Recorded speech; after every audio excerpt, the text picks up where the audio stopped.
Virus का कहर बढ़ गया है। सरकार पूरी मदद करने में जुटी है, फिर भी हर शख्स तक पहुंचना आसान नहीं है। इसलिए समाज के अंदर कुछ लोगों ने मरीजों और पीड़ित परिवारों को मदद करने का बीड़ा उठाया है। आज ऐसे ही मददगारों की हम कहानी दिखा रहे हैं। ये कहानियां आपको भी प्रेरित करेंगी।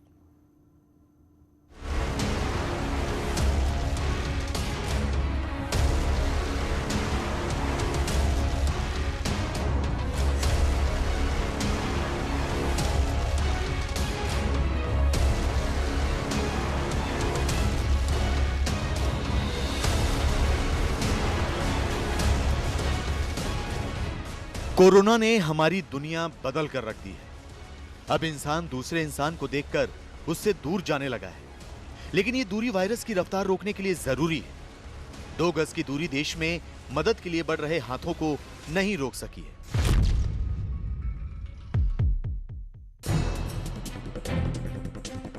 दिल्ली के रोहिणी की यह तस्वीर बताती है कि जब हम एकजुट हैं तो कोरोना वायरस की हर मुसीबत से लड़कर जरूर जीतेंगे। दिल्ली में कोरोना की वजह से जारी लॉकडाउन में लोग घरों में रहकर वायरस की चेन तोड़ने में सहयोग कर रहे हैं, तो वहीं रोहिणी की साहिल मेमोरियल सोसाइटी कोरोना मरीजों के शव मुफ्त में शमशान तक पहुंचा रही है। उसमें कोई चार्जेस नहीं लेते, कोई कुछ नहीं लेते, टोटली फ्री ऑफ कॉस्ट है। कोई ड्रॉप बॉक्स नहीं है, कोई स्लिप नहीं है, पूरी टोटली फ्री एम्बुलेंस सेवा। फिलहाल मैं खुद सर्विस अभी खुद दे रहा हूँ, बट मैं अभी खुद जो है नॉन पॉजिटिव कोई भी बॉडी हो मैं खुद लेके जा रहा हूँ उसको। मैं पॉजिटिव के लिए मैं अभी फिलहाल नहीं लेके जा रहा, बाकी हमारी पूरी सर्विस हमेशा रहती है, फ्री ऑफ कॉस्ट रहती है।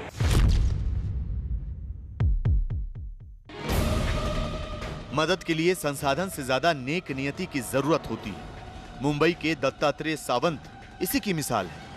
घाटकोपर इलाके में रहने वाले दत्तात्रेय सावंत एक स्कूल में टीचर हैं। कोरोना की वजह से जब स्कूल बंद हुआ तो उन्होंने मरीजों और पीड़ितों की मदद का संकल्प लिया। करीब 2 महीने से उन्होंने अपने ऑटो को फ्री एम्बुलेंस में तब्दील कर दिया है। अब वो कोरोना मरीजों को घर से हॉस्पिटल और वहां से वापस घर छोड़ते हैं। उनका कहना है कि कई जरूरतमंदों को एम्बुलेंस नहीं मिल पाती, जिससे वो परेशान होते हैं। इसलिए वो मुफ्त सेवा देकर लोगों की मदद कर रहे हैं। हर आदमी का, हर इंसान का एक काम है कि देश की सेवा करना, रुग्ण की सेवा करना। इस भावना मन में रख के मैं जो हमारे एरिया में, आजू के एरिया में जो रुग्ण है, रुग्णों को अस्पताल में या घर में पहुंचाने का काम फ्री में करता हूँ।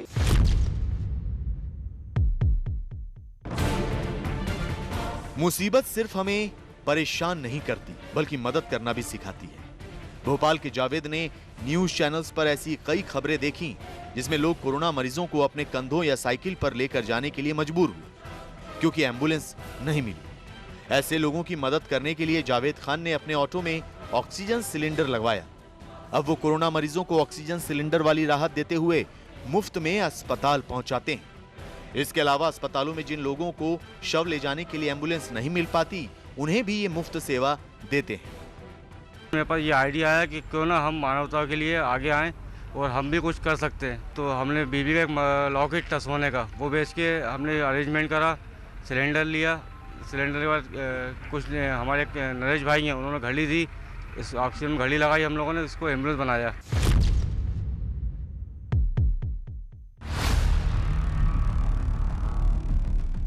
कोरोना महामारी ने मरीजों के सामने प्राणवायु यानी ऑक्सीजन का संकट खड़ा कर दिया है। लोग दिन रात ऑक्सीजन सिलेंडर की तलाश में जुटे हैं। ऐसे में दिल्ली गुरुद्वारा सिख मैनेजमेंट कमेटी ने गुरुद्वारा दमदमा साहिब में ऑक्सीजन लंगर शुरू किया है। जिनका ऑक्सीजन लेवल 75 से ऊपर है, यानी जो लोग सिर्फ ऑक्सीजन मिलने से ठीक हो सकते हैं, उन्हें यहाँ जगह दी जाती है। ऐसे लोग जितनी देर चाहें यहाँ आकर मुफ्त ऑक्सीजन लेकर वापस जा सकते हैं। तो बस ये देख रहे हैं, एक तरफ रो रहे हैं और दूसरे तो लोगों को बचाने की कोशिश कर रहे हैं। ऐसा तो मंजर हमने कभी जिंदगी में देखा नहीं है। लोगों को सांस लेने के लिए भी सड़कों पे आना पड़ रहा है, ऐसा तो दुख हमने कभी देखा नहीं। आप काफी इमोशनल लग रहे हैं। मेरे हर 5 मिनट बाद एक दोस्त गुम हो जाता है, हर 5 मिनट बाद एक दोस्त गुम हो जाता है। क्या कैसे करें? हमारे लिए तो बहुत दर्द। मैं तो उन लोगों का भी दर्द सुनता आ रहा हूँ जिसके 4 फैमिली के मेंबर रहे नहीं है, 5वां तड़प रहा है, मेरे को बचा लो। कैसे बचाएं? हम तो खुद इतने जिंदगी में कभी अपने इतने करियर में हेल्पलेस नहीं हुए जितने आज।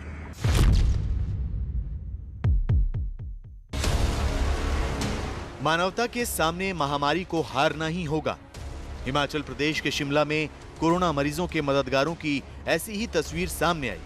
सिख समुदाय के लोगों ने शिमला के इंदिरा गांधी मेडिकल कॉलेज के पास लंगर सेवा शुरू की है। ये लोग हर रोज करीब 5000 लोगों के लिए खाना तैयार करवाते हैं। उसके बाद घरों में रहने वाले कोरोना मरीजों और आइसोलेशन में रहने वाले परिवारों को घर घर खाना पहुंचाते हैं। इसके अलावा इस समूह से जुड़े लोग कोरोना मरीजों के घरों में ऑक्सीजन सिलेंडर भी मुफ्त में पहुंचा रहे हैं। कोरोना की वजह से रक्तदान पर काफी बुरा असर पड़ा है। पिछले करीब 10 महीने में लोग तमाम वजहों से खून देने से बच रहे हैं। ऐसे में हर रोज अस्पतालों और स्वास्थ्य सेवाओं से जुड़ी जगहों पर खून की जरूरत को पूरा करने में मुश्किलें आ रही हैं। भोपाल के व्यापारियों ने इस मुश्किल दौर में भी रक्तदान की मुहिम शुरू की है। भोपाल में मानसरोवर व्यापार समिति से जुड़े लोगों ने कोरोना मरीजों समेत सभी जरूरतमंदों के लिए रक्तदान शिविर लगाए हैं। ये लोग हर रोज रक्तदान करने के लिए लोगों को प्रेरित करते हैं। इसके बाद ब्लड बैंक और अस्पतालों में जाकर उनकी जरूरत के मुताबिक खून देते हैं।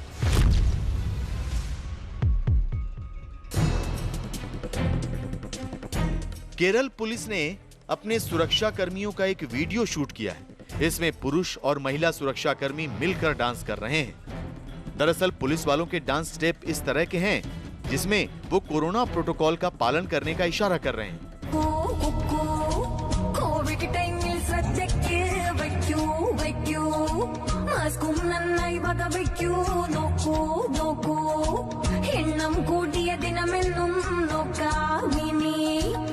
हाथ धोना, 2 गज की दूरी बनाकर रखना, मास्क पहनना और आते जाते समय रास्ते में किसी भी इंसान या चीज को ना छूने का संदेश दिया जा रहा है। पुलिस ने यह वीडियो कई ग्रुप में शेयर किया है ताकि लोग कोरोना को लेकर जागरूक रहें और नियमों का पालन करें। पुलिस से लेकर आम जनता तक सब लोग कोरोना महामारी के खिलाफ जागरूकता और मदद का मिशन चला रहे हैं। ये मुसीबत भले ही आज बड़ी लग रही हो, लेकिन हम सब के हौसले के सामने इस महामारी को दम तोड़ना ही होगा। देश के अंदर ऑक्सीजन की कमी को दूर करने के लिए रिलायंस इंडस्ट्रीज लिमिटेड की जामनगर में स्थित रिफाइनरी में बहुत बड़े स्तर पर ऑक्सीजन का उत्पादन किया जा रहा है। इस रिफाइनरी में रोजाना 1000 मीट्रिक टन ऑक्सीजन का उत्पादन हो रहा है। अप्रैल महीने में इस रिफाइनरी से 15000 मीट्रिक टन ऑक्सीजन की सप्लाई पूरे देश में की गई है, जिसकी वजह से लगभग 15 लाख लोगों को ऑक्सीजन मिल सकी। रिलायंस के चेयरमैन मुकेश अंबानी प्रोडक्शन और ट्रांसपोर्टेशन को मॉनिटर कर रहे हैं।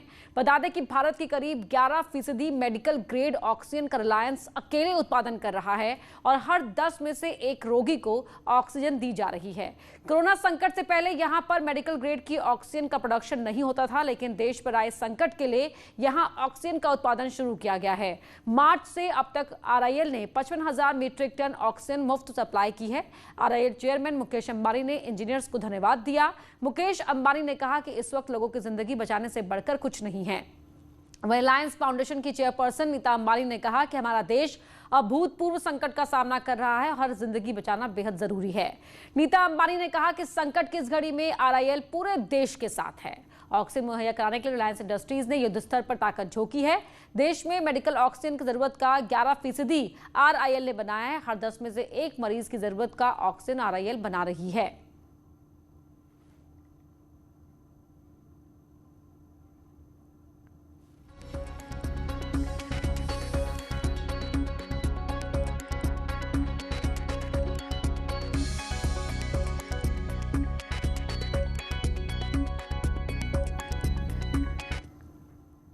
बेकाबू होती कोरोना की महामारी में लखीमपुर खीरी के डीएम की मुहिम रंग ला रही है। ऑपरेशन कोविड विजय 2021 इस अनोखी पहल से जिले में कोरोना मरीजों की हर संभव मदद पहुंचाई जा रही है। साथ ही जिले में 100% वैक्सीनेशन के लिए भी टीम तैयार है।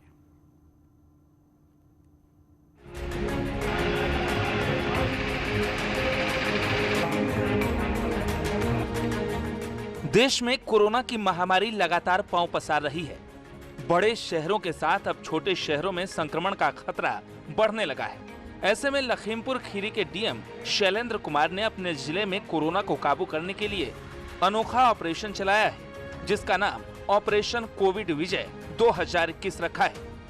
इस ऑपरेशन के लिए कलेक्ट्रेट के 24 कर्मचारी और राजस्व विभाग के कर्मचारियों को जोड़ रखा है।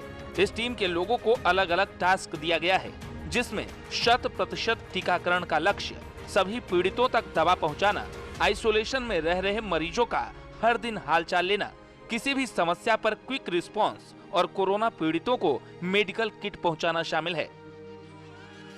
जैसे ही किसी पेशेंट की कोविड रिपोर्ट पॉजिटिव आती है, देखने में आता है कि उसके अंदर तमाम नकारात्मक भाव उत्पन्न हो जाते हैं। उस नकारात्मक भाव को दूर करने के लिए और उनका सही समय से इलाज शुरू हो जाए, उनके पास मेडिसिन किट पहुंच जाए और वो सही समय से दवाओं का सेवन करना शुरू करें और नियमित उनकी मॉनिटरिंग हो। इस उद्देश्य से हम लोगों ने ऑपरेशन कोविड विजय शुरू किया है। इसके लिए हर 100 कोविड पेशेंट्स पर हमने एक अपने कलेक्ट्रेट और राजस्व परिवार के कर्मचारियों को लगाया है। इस ऑपरेशन के तहत जिले में तैनात आरोग्य बंधु और बहनों के जरिए आइसोलेशन में रह रहे 100 संक्रमितों की हर दिन निगरानी की जा रही है। साथ ही उनका मेडिकल रिकॉर्ड भी बनाया जा रहा है। मसलन temperature, blood pressure, oxygen level जैसी जांच रोज की जा रही है। डीएम का दावा है कि इस ऑपरेशन के जरिए जिले में कोरोना पर विजय पालेंगे।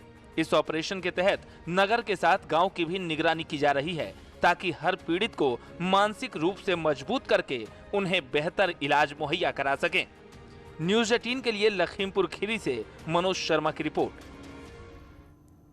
अयोध्या में 2 बेटियों को अपनी पिता की अर्थी को कंधा देना पड़ा। दोनों ही बेटियों ने पड़ोसियों से लेकर रिश्तेदार तक से मदद की गुहार लगाई, लेकिन कोरोना के चलते लोगों की मानवीय संवेदनाएं दम तोड़ती नजर आई।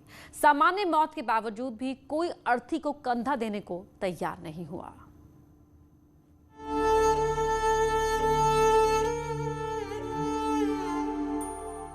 सरयू किनारे जलती ये चिताएं दिल को तकलीफ देने वाली जरूर हैं, लेकिन अगर इंसानियत दम तोड़ दे तो ऐसी तस्वीर सामने आती है।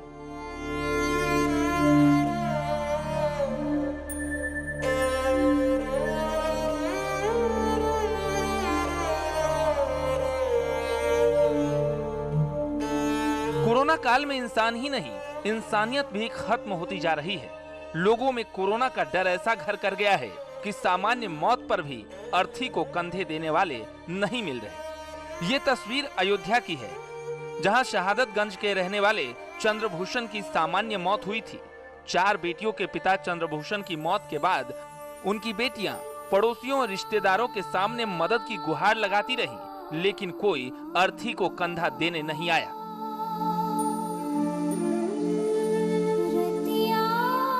काफी देर तक लोगों से मदद मांगने के बाद जब कोई नहीं आया तो दोनों बेटियों ने अपने पिता की अर्थी उठा ली और शमशान की ओर बेटे का फर्ज निभाने निकल पड़ी। 1-2 बारी ऐसा देखा गया कि लड़की खुद अपने कंधों से लेकर आ रहे थे और नगर निगम अयोध्या की गाड़ी से माननीय महापौर जी के द्वारा उनके घर लाश वाली गाड़ी मंगवा करके शमशान घाट पर लाया गया। फिर जो लड़की ला रही थी उनका मदद करा करके कंधा में स्वयं दे करके उनको सरजू नदी के किनारे अंतिम संस्कार किया गया है। कोरोना के कारण कई ऐसी तस्वीरें दिल को झकझोर जाती हैं, जहां कोरोना लोगों की जान ही नहीं ले रहा, बल्कि लोगों की भावनाओं और संवेदनाओं का भी दम घोट रहा है। हालांकि इन दोनों बेटियों ने अपने पिता का अंतिम संस्कार तो कर दिया, लेकिन ये तस्वीर इंसानियत और मानवीय संवेदनाओं पर कई सवाल खड़े कर गई। अयोध्या से निमिष गोस्वामी की रिपोर्ट। यूपी के 7 शहरों में 18 साल से ज्यादा उम्र के लोगों को वैक्सीन लगाई जा रही है। लखनऊ, कानपुर, प्रयागराज, वाराणसी, गोरखपुर, मेरठ और बरेली में वैक्सीनेशन चल रहा है। स्वास्थ्य विभाग के मुताबिक जिन जिलों में 9,000 से ज्यादा कोरोना है, उनमें सिर्फ उन जिलों में ही वैक्सीनेशन होगा। आज सीएम योगी लखनऊ के डफरिन हॉस्पिटल पहुंचे और वैक्सीनेशन कार्यक्रम का शुभारंभ किया। इस दौरान सीएम ने कहा कि वैक्सीन लगने के बाद भी सोशल डिस्टेंसिंग का पालन करें और मास्क जरूर लगाएं। सीएम योगी ने लोगों से भावुक अपील करते हुए कहा कि सरकार अपने संसाधनों का ज्यादा से ज्यादा इस्तेमाल कर रही है, लेकिन महामारी के खिलाफ जंग जनता की भागीदारी के बिना नहीं जीती जा सकती। सीएम ने कहा कि जिन लोगों ने अपने नजदीकियों को खोया है उनसे पूरी संवेदना है, लेकिन हमें हर हाल में वायरस की चेन को ब्रेक करना होगा। हमें कोरोना के इस संक्रमण को भी रोकना है, इसकी चेन को हर स्तर पर ब्रेक करना है। इसमें जनता का बहुत बड़ा योगदान हो सकता है। केंद्र और प्रदेश सरकार अपने स्तर पर हर संभव प्रयास कर रही है और मेरी अपील होगी सबसे कि जो लोग वैक्सीन ले भी लिए हैं दोनों डोज ले रहे हैं, ये बचाव का सर्वोत्तम उपाय है। अगर उनमें कहीं इन्फेक्शन आया भी तो माइल्ड रहा है, उन्होंने रिकवरी जल्दी कर दी है। जिन्होंने एक डोज भी लिया है तो भी अगर इन्फेक्शन आया है तो रिकवरी में मदद मिली है। लेकिन वैक्सीन लेने के बाद भी हमें मास्क का और 2 गज की दूरी का पालन करना होगा। इसमें हर व्यक्ति के सहयोग से टीम वर्क इसमें काम करेगी तो सफलता प्राप्त होगी और कोरोना के खिलाफ देश की लड़ाई में हम सब विजयी होंगे। उस सामूहिकता का, टीम वर्क का परिचय सभी लोग दे रहे हैं। जनता जनार्दन भी दे रही है, हमारे हेल्थ वर्कर दे रहे हैं, चिकित्सक, कोरोना वॉरियर्स, स्वयंसेवी संगठन, विभिन्न प्रकार के सामाजिक संगठन, वे सभी लोग दे रहे हैं। और मेरी अपील होगी कि सभी लोग मिलकर के कोरोना के खिलाफ देश की इस लड़ाई में विजयी बनने की ओर अग्रसर हों। सीएम योगी के आदेश के मुताबिक निगरानी समिति की टीम आइसोलेशन में रह रहे मरीजों के घरों तक पहुंच रही है। खुद डीएम अभिषेक प्रकाश ने भी कई घरों पर पहुंचकर लोगों से हालचाल पूछा।